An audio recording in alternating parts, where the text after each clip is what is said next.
हूँ राजेश पांडे। आप देख रहे हैं श्री नारद मीडिया। नारद मीडिया की टीम इस समय सीवान नगर के हृदय स्थली गांधी मैदान में है और जैसा कि आप देख रहे हैं, आज यहाँ हिंदू हृदय सम्राट हेमंत बिस्व शर्मा असम सरकार के मुख्यमंत्री का आज यहाँ कार्यक्रम है। तो ये पूरे कार्यक्रम के लिए यहाँ पर समा बंधा हुआ है। अब थोड़ी ही देर में यहाँ पर हेमंत बिस्व शर्मा का कार्यक्रम होने वाला है, जिसके लिए आप देख रहे हैं प्रशासन की ओर से तमाम तरह के इंतजाम किए गए हैं।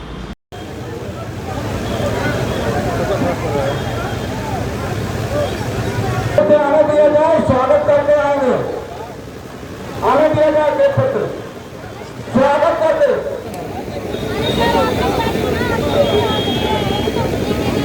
देखेगा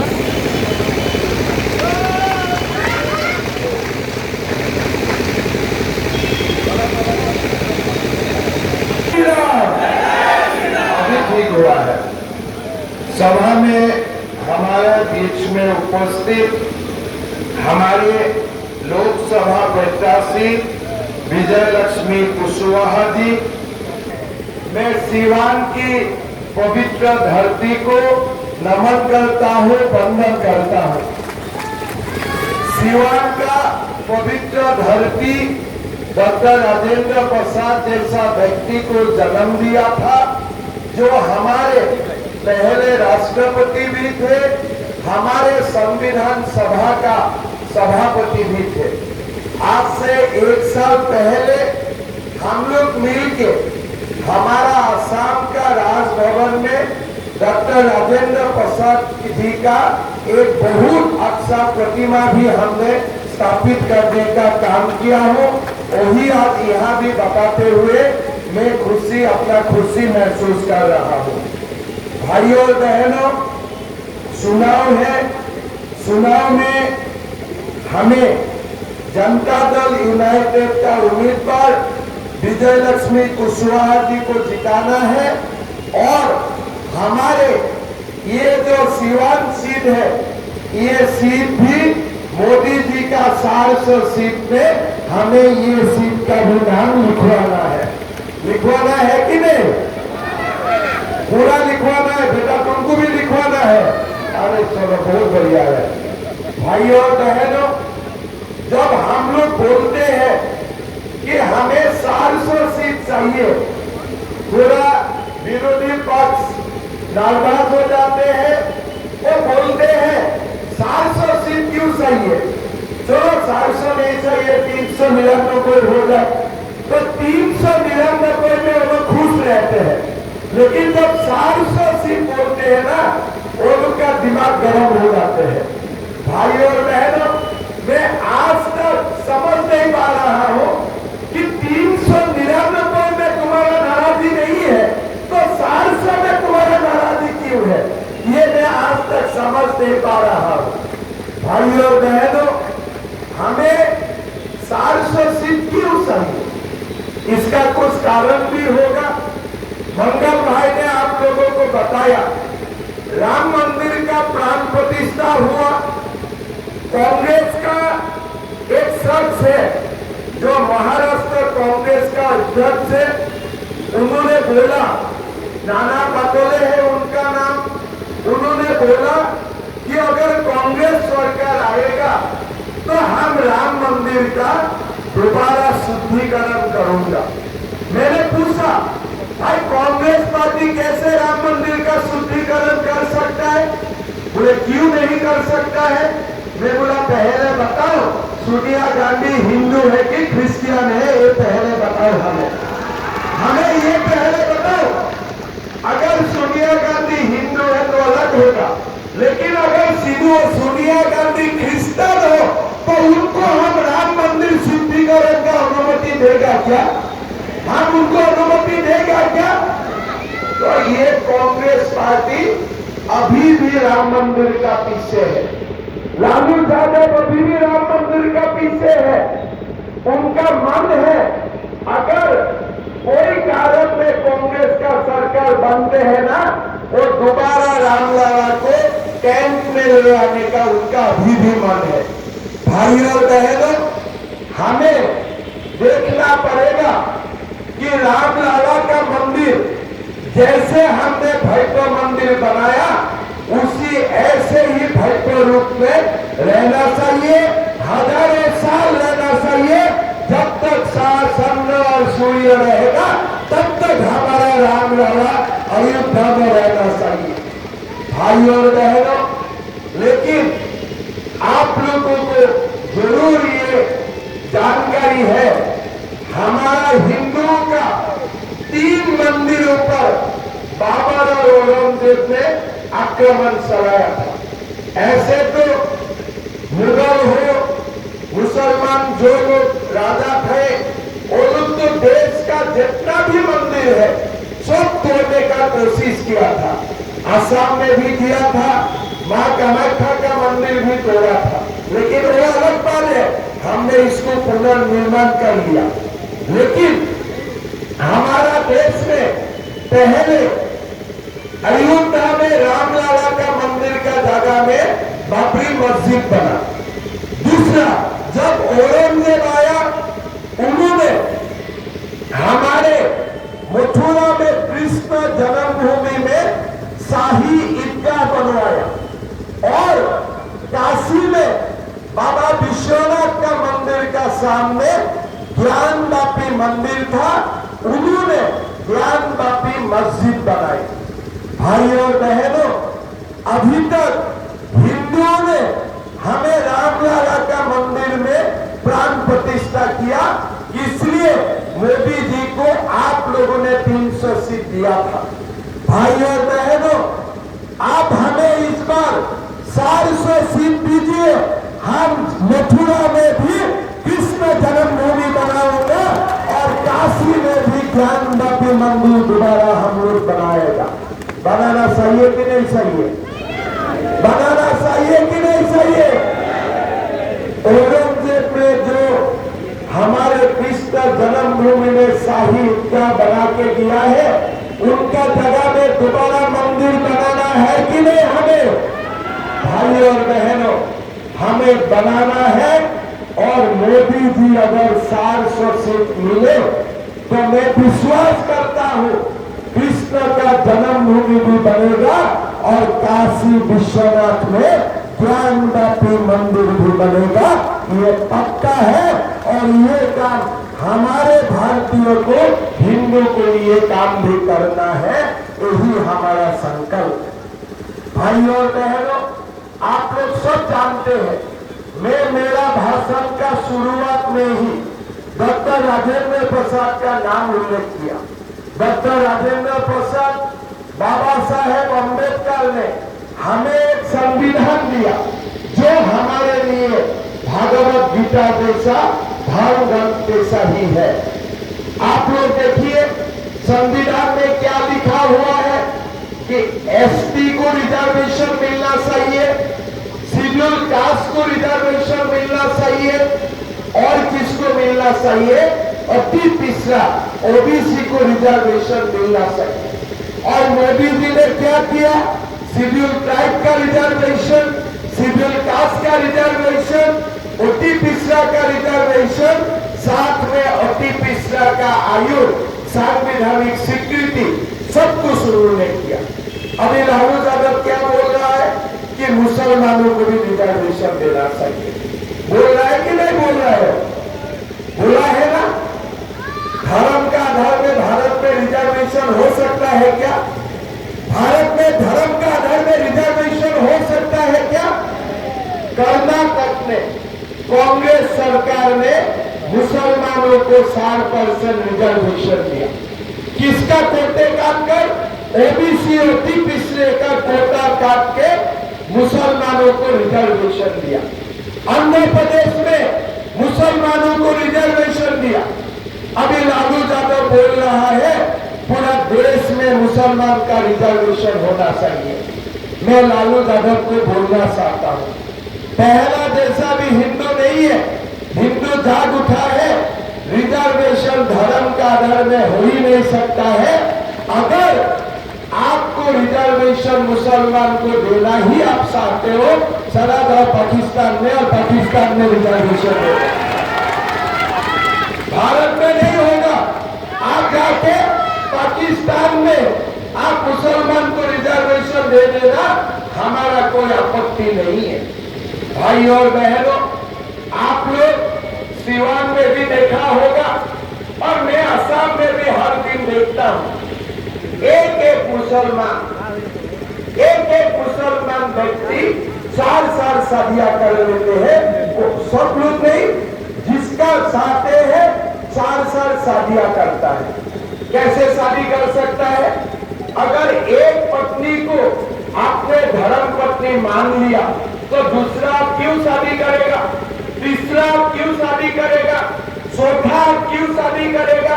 तो माँ का दिल में क्या गुजारा होगा उसको भी तो आपको सोचना चाहिए। हमारे मुसलमान समाज का माताओं का भी तो सम्मान होना चाहिए कि नहीं होना चाहिए? लेकिन आज हमारा देश में मुसलमान समाज का माताओं का सम्मान नहीं है। अंबेडकर जी ने संविधान में क्या लिख के गया था कि जब सरकार बनेगा हमारा सरकार यूनिफॉर्म सिविल कोड लाएगा, मतलब हिंदुओं को भी एक पत्नी, मुसलमान को भी एक पत्नी। हिंदुओं का बेटियों को भी पिता का संपत्ति में अधिकार मिलेगा, मुसलमान का बेटियों को भी पिता का संपत्ति में अधिकार मिलेगा। मतलब हिंदू का जो कानून होगा मुसलमान का वही कानून होगा। लेकिन कांग्रेस ने कानून बनाया नहीं। अब हमें सार से सिद्ध दीजिए, हम देश में यूनिफॉर्म सिविल कोड बनाऊंगा, ये भी हमारा संकल्प है। भाई और बहनों, हमारा सिवान में भी बहुत मुसलमान लोग हैं। हमारा असम में 36% मुसलमान है और मैं हमेशा मुसलमान का बीच जाता हूँ। जब मीटिंग होते हैं ना, मैं स्टेज में नहीं रहता, मैं पूरा मुसलमान का बीच जाके बैठता हूँ और मैं उनको समझाता हूँ, भाई बेटा बेटियों को मदरसा में मत भेजो, बेटा बेटियों को मदरसा में मत भेजो। थोड़ा पहले मेरा ऊपर नाराज हुआ था, फिर मैंने बोला कि भारत को मुल्ला चाहिए कि डॉक्टर इंजीनियर चाहिए? बोले नहीं, भारत को डॉक्टर इंजीनियर चाहिए। मैं बोला था मुल्ला बनाने वाला दुकान बंद हो जाना चाहिए कि नहीं हो जाना चाहिए? तो मुल्ला बनाने वाला दुकान बंद होना चाहिए कि नहीं होना चाहिए? बोले नहीं साहब, आप तो ठीक बोला है। मैं असम में एक ही झटका में 800 मदरसा बंद कर दिया। चलो बंद करो, एक ही झटका में 800 मदरसा बंद कर दिया। पहले तो लोग मेरा ऊपर नाराज था, भाई मदरसा बंद कर दिया। अभी धीरे धीरे समझने लगा। मैं बोला देखो, हमारा काम मुल्ला बनाने का नहीं, हमारा काम डॉक्टर इंजीनियर बनाना, ये हमारा काम है। आप लोग अच्छा काम ले आ जाओ। आज असम में धीरे धीरे मदरसा कम हो रहा है, धीरे धीरे कम हो रहा है। हमने 700 सरकारी मदरसा एक ही दिन में बंद किया। अभी हमारा असम में एक नेता था बदरुद्दीन अजमल, बोले नहीं, हम चुनाव जीतने से दोबारा मदरसा बनाऊंगा। मैं बोला ना तुम चुनाव जीतने वाला है, ना तुम मदरसा बनाने वाला है, और सपना छोड़ दो। ये मोदी जी का भारत है, पहले वाला दिन भूल जाओ। अभी राहुल बाबा, इंदिरा माँ तुम्हारा साथ नहीं है। अभी ये नया भारत है और ऐसा काम करने का तुम्हें इजाजत कभी भी नहीं मिलेगा।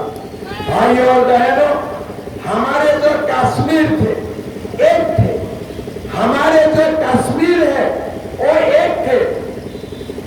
जब हमारा देश का स्वाधीन हुआ, नेहरू जी का गलत कारण के लिए कश्मीर 2 टुकड़ा बन गया। एक भारत में रह गया, एक पाकिस्तान में चला गया। लेकिन हम हमेशा मानता हूं कि वो भूमि हमारा है। 1972 में इंदिरा गांधी ने जब प्रधानमंत्री था, भारत का सेना ने पाकिस्तान को हरा दिया था।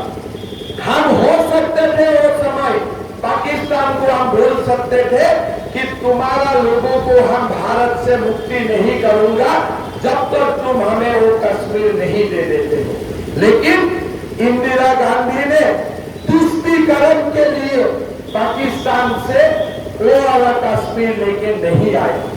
भाई और बहनों, आज एक महीना में पाकिस्तान और कश्मीर में हर दिन आंदोलन चल रहा है, या तो हमें आजादी दे, नहीं तो हम भारत में हमें जाने का अनुमति दे।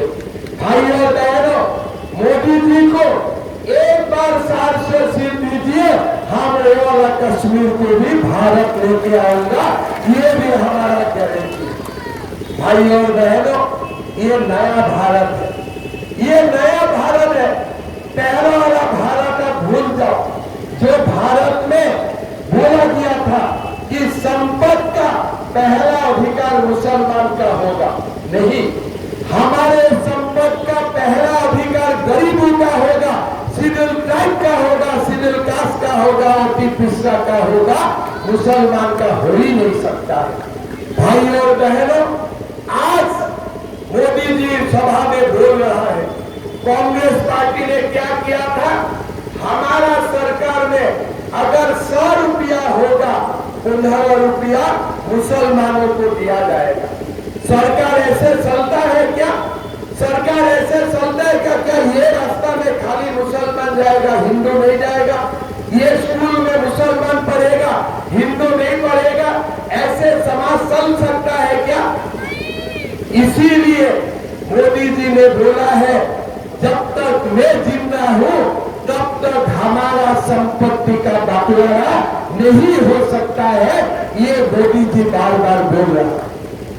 इसीलिए कांग्रेस पार्टी हमारे ऊपर नाराज हो जाते हैं और कभी कभी बोल देते हैं, नहीं नहीं, आखिर प्रधानमंत्री राहुल गांधी बनेगा।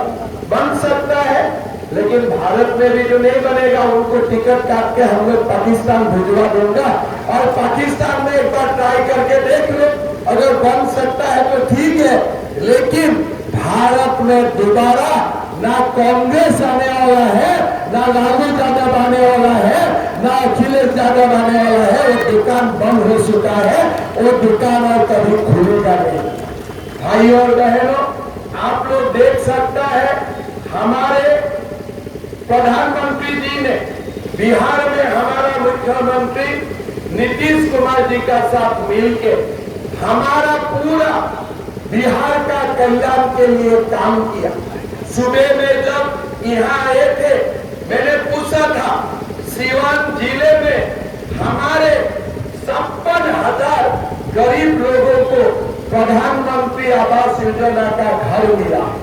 हमारा सीवान जिला में शहर में 2,000 लोगों को पक्का घर मिला है। हमारा सीवान में 1,68,684 लाभार्थियों को आयुष्मान भारत का कार्ड मिला है।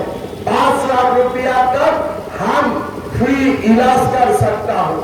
हमारे सीवान में 5,17,000 लोगों को हर महीना 5 केजी मोदी जी का चावल मिलते हैं। हमारा सीवान में 1,82,538 मकानों में आज एलपीजी गैस का कनेक्शन मिला हुआ है। भाई और बहनों, सीवान में 4,17,902 आज हमारे फैमिली को किसानों को किसान सम्मान निधि से आज फायदा मिल रहा है। भाई और बहनों, जब मोदी जी को आपने 300 सीट दिए, तब जाके इतना गरीबों को फायदा हुआ।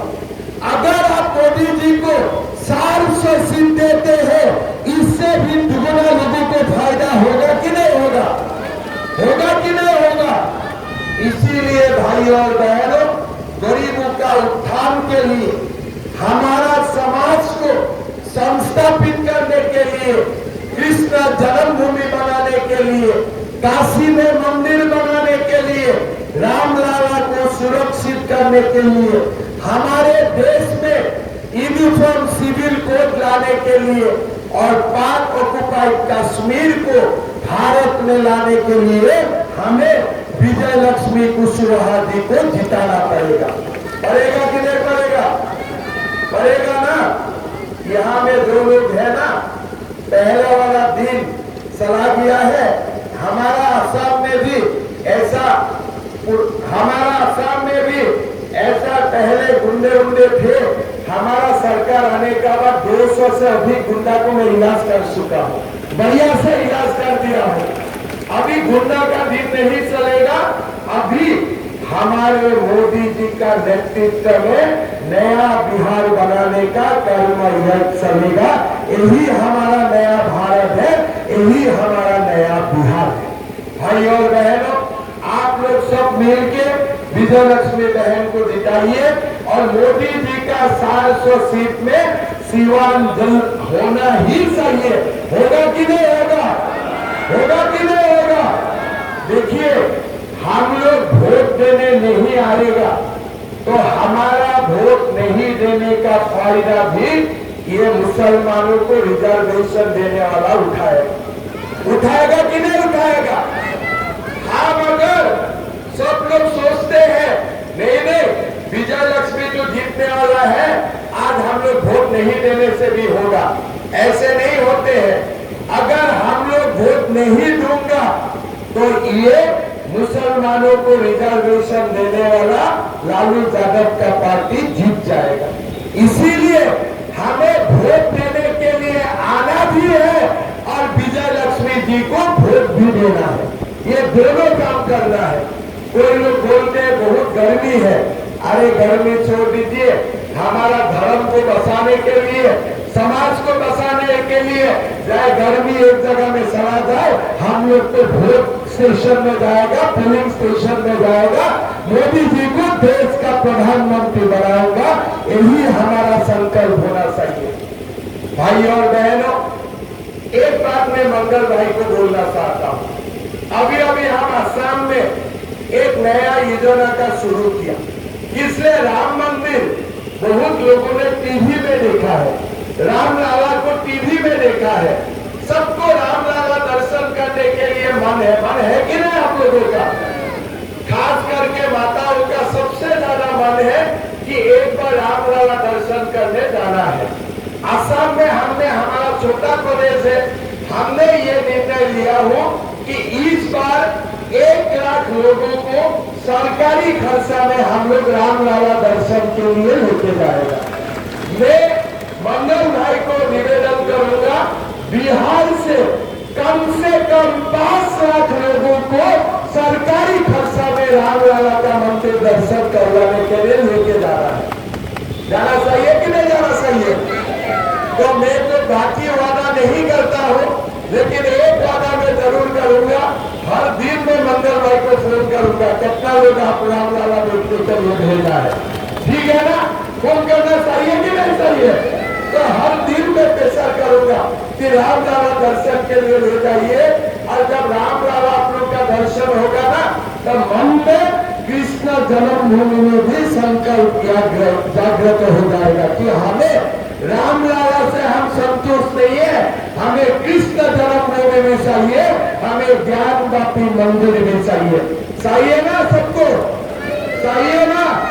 ठीक है, चलिए ये भी मिलना है।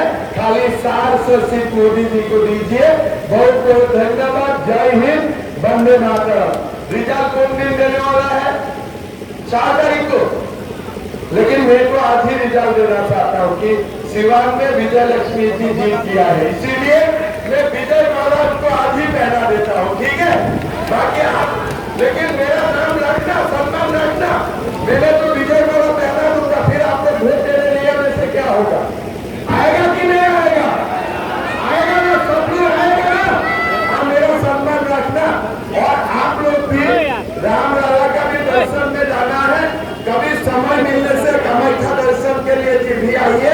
आप लोगों का वहां में सब कुछ व्यवस्था करना मेरा ड्यूटी रहेगा। ठीक है? बाकी मंगल जी को बता दीजिए, मंगल भैया को, उधर ड्यूटी मेरा लगेगा। ठीक है ना? बहुत बहुत धन्यवाद। जय हिंद, वंदे मातरम। आइए आइए आइए।